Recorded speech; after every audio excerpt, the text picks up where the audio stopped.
The collection of works from the Middle Ages, housed in these former palaces of the Tsars, spans from about the 5th century, shortly after the fall of Rome, to the 15th century.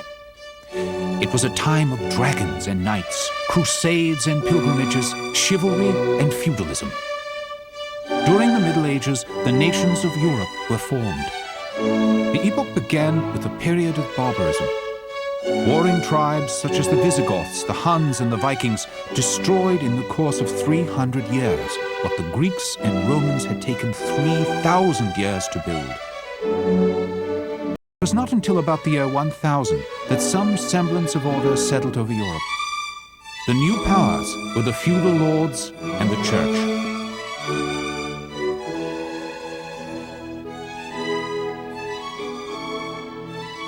For the vast majority, there was only one faith, the Christian faith, and the Church could offer or deny to each man and woman eternal life.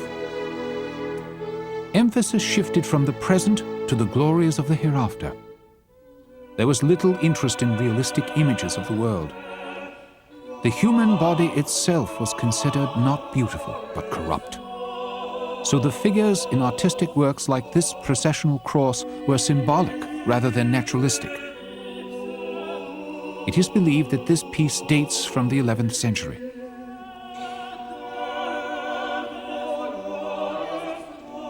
The bejeweled gold cross was carried to the altar as part of a church ceremony.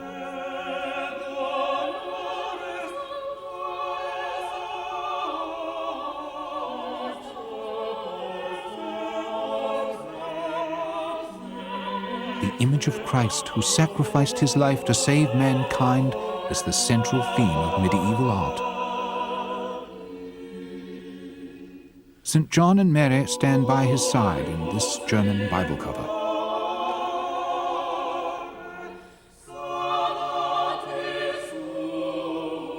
The cosmic scope of Christ's domain, the heavens as well as the earth, is represented by the sun and the moon above his head.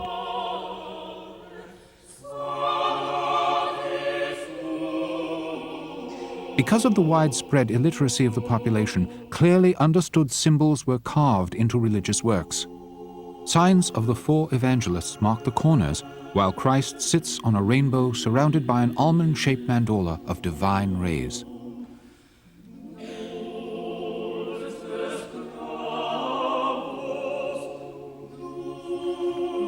In the 10th to the 12th centuries, Romanesque was the predominant architectural style. It was based on the rounded Roman arch. Churches were dark and austere. The only usual decoration would be a sculptural relief surrounding the main door or portal.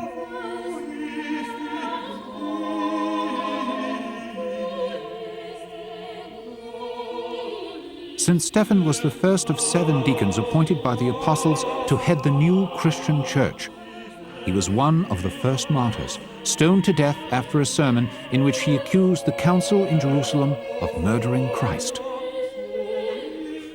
This work is a reliquary, meaning that it contains a chamber to hold holy relics, such as the frayed hem of the Virgin's robe. Churches would compete for such items which were believed to work miracles. Thousands went on crusades in search of these relics.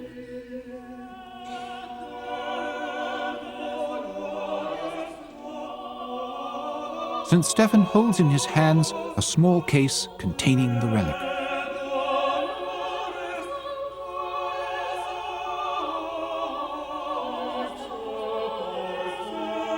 The head is often emphasized in Romanesque statuary. It was considered the home of the spirit. The work may look like solid gold, but actually it has a core of wood, covered with silver, then gilt.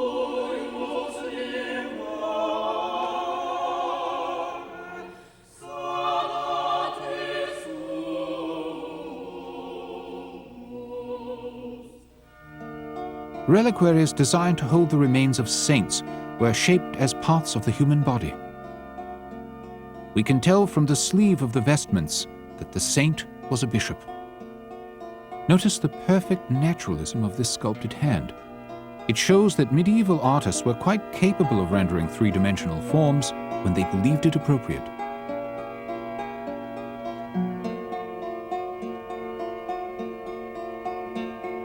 Because of the technique of setting the colored stones, the work is thought to have been done by a 12th century jeweler. Antique cameos are among the stones.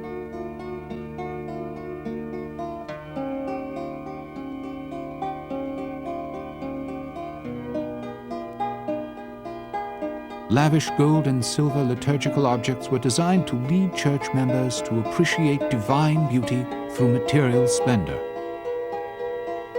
They were the earthly counterpart to the eternal beauty of the city of God, heavenly Jerusalem or paradise. This piece probably dates from the earliest years of the Middle Ages, a time of barbarism.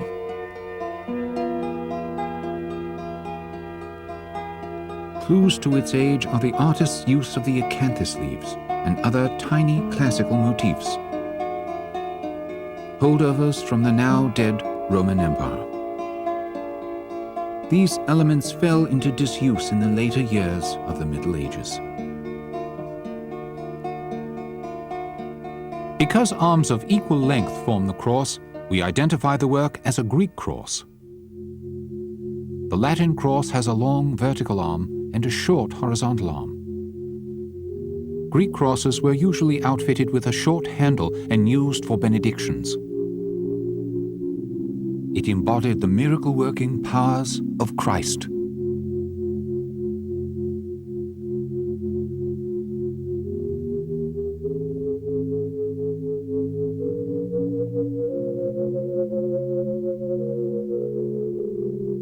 The meaning behind the decorated crozier, or pastoral staff, originated in the civilization of ancient Greece. It was Apollo's attribute as guardian of the flocks. In liturgical services, church leaders would carry the crozier as their processional staff. Medieval artists' love intertwined forms such as one animal biting another. In general, the snake is the symbol of evil, but in this case, it symbolizes prudence, cautioning the flock to be wary of sin.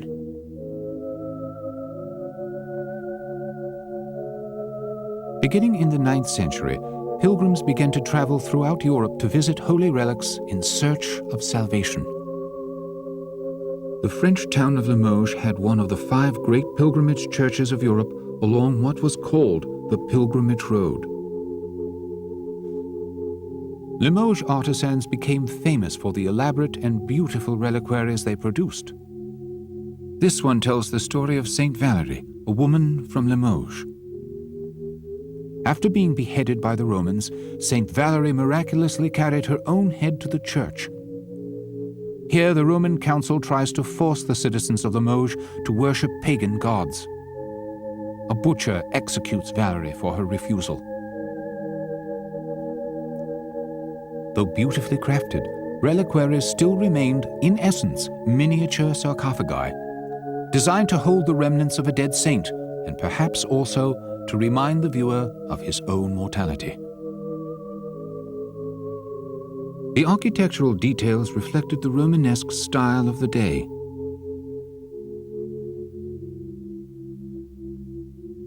Limoges reliquaries were primarily made from copper panels. Artisans pounded depressions into the copper to hold the enamel chips. When the piece was baked, the chips melted into the depression, leaving a gem-like pool of colored glass nearly equal in brilliance to a precious stone. Great numbers of these reliquaries were turned out in the 12th and 13th centuries. By this time, many of the relics they were made to hold were brought back from the Near East by the Crusaders. This one shows Mary, Queen of Heaven, surrounded by angels. Reliquaries were often made of costly materials, and the labor involved in each image was extensive. The amount of enamel work and the number of precious gems depended upon the wealth of the church congregation who commissioned it. This piece shows Christ as the Lamb of God, who takes away the sins of the world.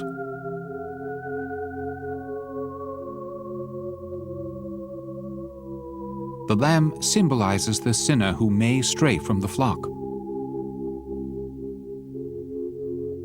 Christ is the Good Shepherd. In the Middle Ages, monasteries dotted the continent.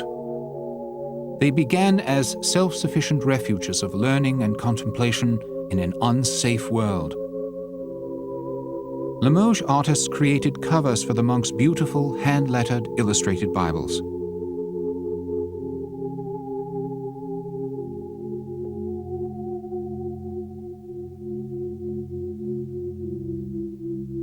This center for religious art also produced sculpture. You might notice that French artists nearly always showed the Virgin wearing a crown. The French admiration of king and court was growing, even in the Middle Ages.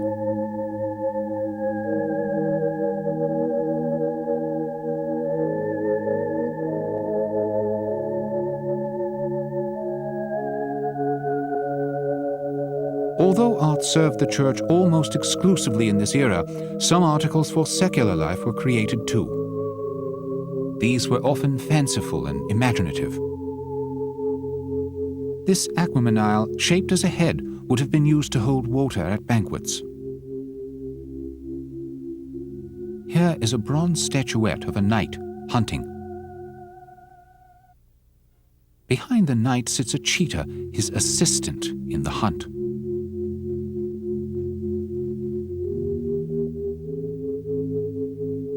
Although his form is generalized, the knight is represented in full combat armor.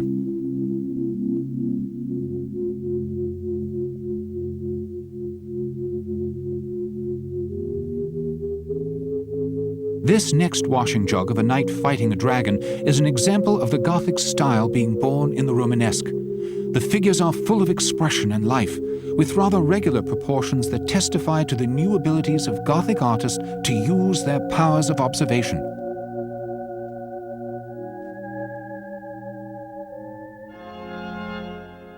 The impetus behind Gothic architecture was the association of spirituality with light. Figures began to look more rounded and lifelike. Architects strove to make their churches reach up to the heavens. Tapering spires of the cathedral stretched upwards to the heavenly world.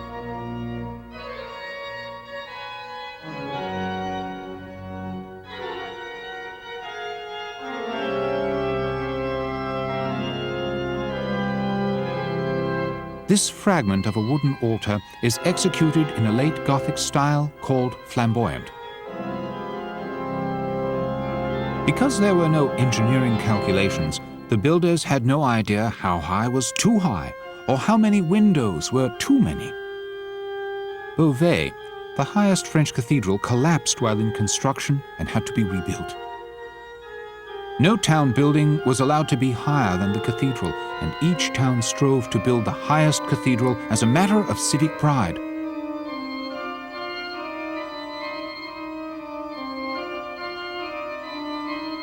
One of the highlights of the Hermitage collection of religious medieval art is the 13th century processional cross you are about to see.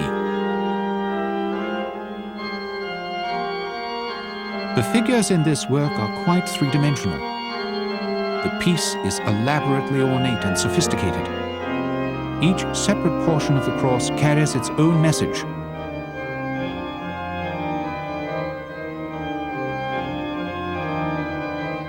It is embedded with many fine gems and lavishly gilded.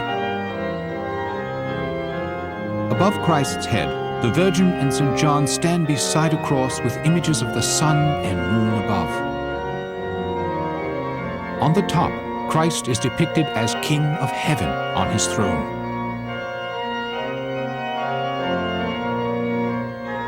This female figure is a personification of synagogue. Her staff is broken and she is downcast, suggesting defeat. On the opposite arm of the cross is a personification of the Church triumphant. In the Gothic era, we see the reality of the human figure, the suffering from physical pain. Anatomical details are more correct. Gems are skillfully set, and tiny leaves show tremendous interest in intricate detail.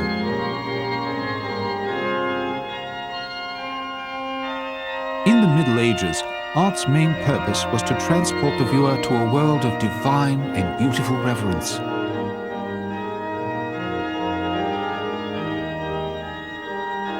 Although proportions are elongated, the bodies are naturalistic looking. The Virgin and St. John stand on either side of Christ. They suffer as would a mortal man or woman.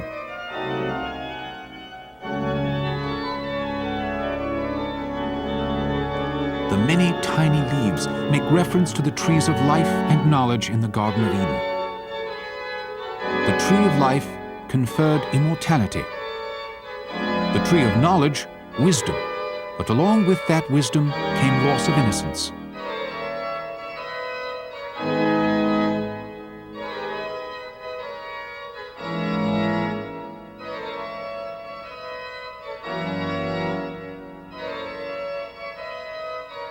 The cult of the Virgin swept across Europe in the Middle Ages. People saw her as accessible, human, and understanding, an intercessor for the human race.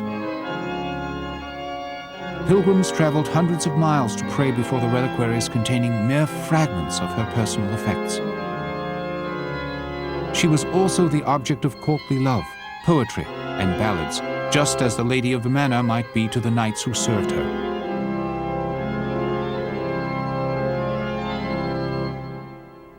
In the Gothic era, a more rounded and human Mary began to emerge.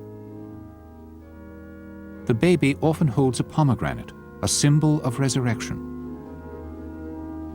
In classical times, the pomegranate was associated with Persephone, who returned to regenerate the earth every spring. Mary seems congenial, even smiling.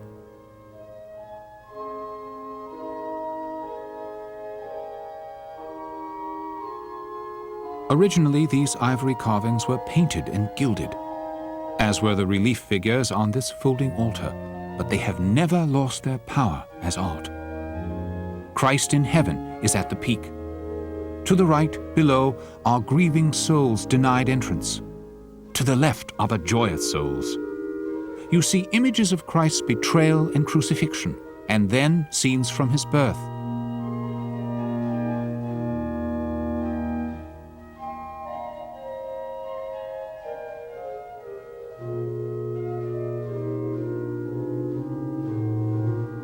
On the right, the Annunciation, then the Nativity in Bethlehem, and the three wise men.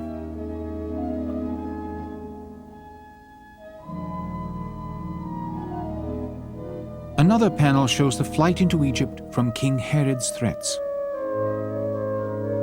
These small folding altarpieces were designed for portability.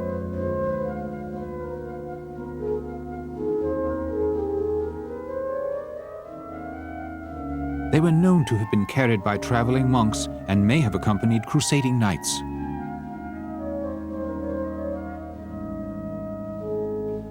This elaborate 14th century work is called a monstrance. The word comes from the Latin meaning to show.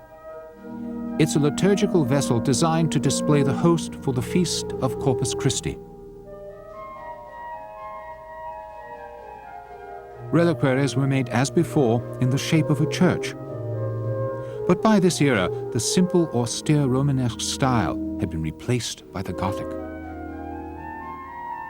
The painted images that decorated the flat-walled Romanesque reliquaries are now replaced by the lacy and ornate elements of the structure of a real Gothic church.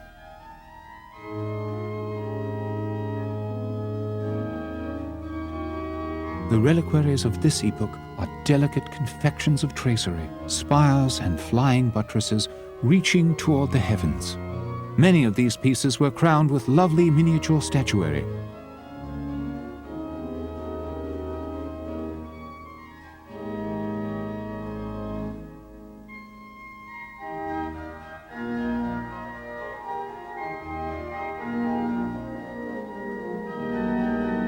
The reliquaries and liturgical works of the Gothic era are light, graceful expressions of deep piety, optimism, and faith.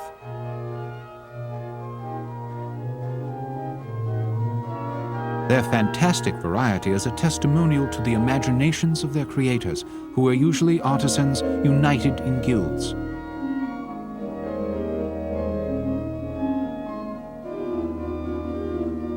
The guilds did more than produce church works. They ensured a high level of craftsmanship by their members and protected them from non-payment. They built furniture, made carpets, and forged arms.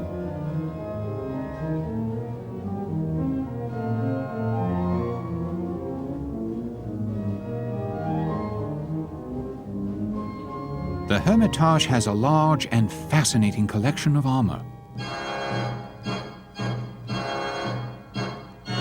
It would seem from the writings of medieval Europe that peacetime in the dank castle was quite dull. War, at least in the abstract, became a gentleman's joy. Young noblemen were trained in fighting from childhood. The best attained knighthood, which turned out to be more than a vocation. It was an entire way of life, complete with rules for moral behavior, known as the Code of Chivalry. The 12th century English philosopher John of Salisbury wrote that the duty of a knight was to protect the church, fight against injustice, give reverence to priesthood, and, if need be, lay down your life. This shield depicts St. George fighting the dragon.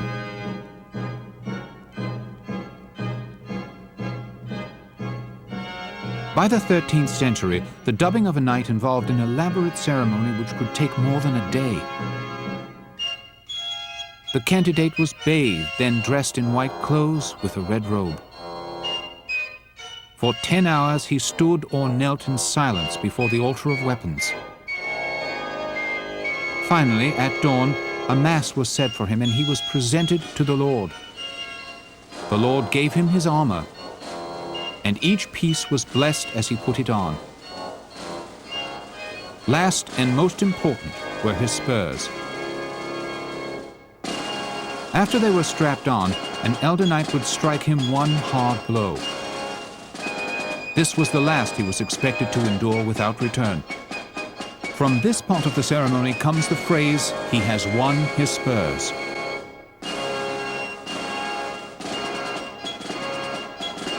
The knight then vowed to fight against evil and defend the weak and the poor. Games, jousting, and mock duels ended the day. Knights served their nobles by waging war for short periods against rival nobles. This armor bears the crest of the Order of St. Jacob, one of the most powerful orders. In large-scale wars, such as France's conquest of England and the Crusades, all the knights of the land would disappear in battle for periods of months or years, many never to return.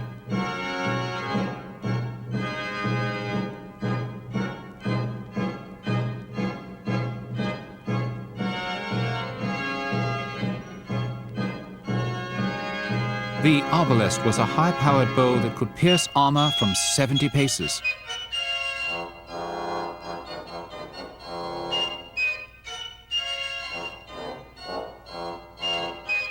Eventually, muskets, pistols, and cannons replaced the arbalest. But the firearms were heavy. The firearms and the armor of one knight might weigh as much as 100 pounds, so special light armor was worn when fighting on foot or in tournaments where maneuverability was required. Much of the fighting close to home took place under prescribed rules. If a knight were captured, for example, he was not killed. A ransom would be paid for his return. By contrast, the Crusades or Holy Wars were deadly struggles in which thousands upon thousands lost their lives. From the 11th to the 13th centuries, successive waves of knights, peasants, and even children journeyed to the Middle East to retake the Holy Land from the Arabs and the Turks. In the end, not one acre of the Holy Land was gained, but thousands were slaughtered, and the Christians and Muslims developed into bitter enemies. The only ones who benefited were the European merchants. Through their involvement, they developed profitable trade routes with the Near East. Merchants eventually would eclipse the power of the lords to replace the feudal system with a more capitalist culture, making possible the Renaissance in Europe. The artists and craftsmen of the Middle Ages lived in a time of faith and feudalism. The beautiful creations in the Hermitage bear witness to the magical beliefs of an era when the church and the lords brought order in a land of chaos.